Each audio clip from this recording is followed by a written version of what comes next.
आप है जय नारायण कोकणा। श्री जय नारायण कोकणा का जन्म 1980 में राजस्थान के श्री गंगानगर के छोटे से गांव प्रेमपुरा में हुआ। माता गृहिणी थी और पिता जमींदार थे और खेती की इनकम से परिवार का भरण पोषण करते थे।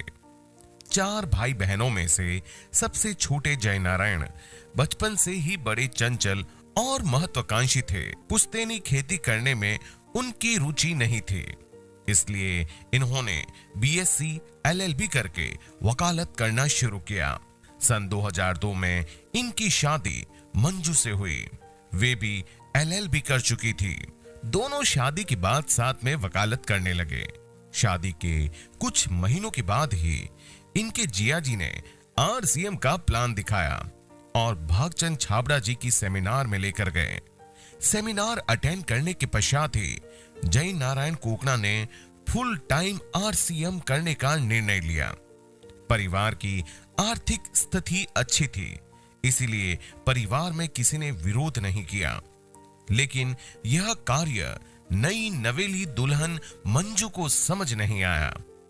उन्होंने विरोध किया, लेकिन एक सेमिनार अटेंड करने से मंजू भी इस बिजनेस की गहराई समझ गई और न सिर्फ जय नारायण कोकणा का सहयोग किया, बल्कि उन्होंने भी आरसीएम को फुल टाइम देना शुरू कर दिया। एक प्रतिष्ठित और अमीर परिवार का आदमी आरसीएम करें, यह लोगों की समझ से बाहर था, लेकिन जय नारायण कोकणा की जिद और जुनून ने कई रिकॉर्ड ध्वस्त किए और वह 2004 से रॉयल्टी व 2005 में टेक्निकल अचीवर बने और आज इनको स्टार रूबी की पिन से सम्मानित किया जा रहा है। आज से 19 साल पहले शादी हुई।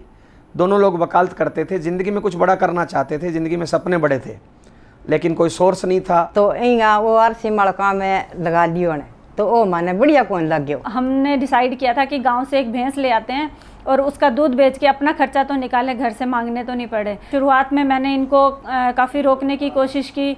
पेरेंट्स ने भी बहुत इनको रोका कि तू ये बिज़नेस क्यों कर रहा है, अच्छी ज़मीन जायदाद है, अगर तेरी वकालत नहीं चल रही तो तू घर आ जा, की बात मान ले और ये तेल साबुन बेचना बंद कर दे, क्योंकि इससे थोड़ी बदनामी हो रही है। पहले से पैसे वाले परिवार से थे तो ज़्यादा किसी की ना नुकर सुनते नहीं थे। कोई मना करता, कोई नो बोलता तो गुस्सा आ जाता था। लेकिन होता है वो होता है, तो इनको बहुत सारा, मैंने भी उस टाइम काउंसलिंग की थी कि मत करो, अपनी लाइफ को स्पॉइल कर रहे हो, इतनी स्टडी आपने अच्छी करी है, कोई अच्छी जॉब लो और सेटल हो जाओ। तो संघर्ष के दिनों में बड़ी दिक्कत आती थी। नई नई शादी थी, घर पे मैडम अकेली वेट करती थी और मैं स्कूल ले जाता था, तो कई बार मैडम ऐसा बोलती थी जब भी मेरे को देखती थी कि मेरी सौतन आई है, तो बड़ा अजीब लगता था उस समय। लेकिन उन्होंने फर्स्ट डे से ही ठान लिया था कि मुझे ये करना है। धीरे धीरे मीटिंग सेमिनार में जाने लगे, थोड़ी इनकम आने लगी, मेरे को भी समझ आने लगा कि हाँ ये बिज़नेस ऐसा है जो हमें बहुत बड़ा कुछ दे सकता है। बाद में आरसीएम को काम है बढ़िया चाली हुई है कि जय नारायण जी की और मेरी लाइफ के अंदर बहुत सारे डिफरेंसेस आ गए हैं।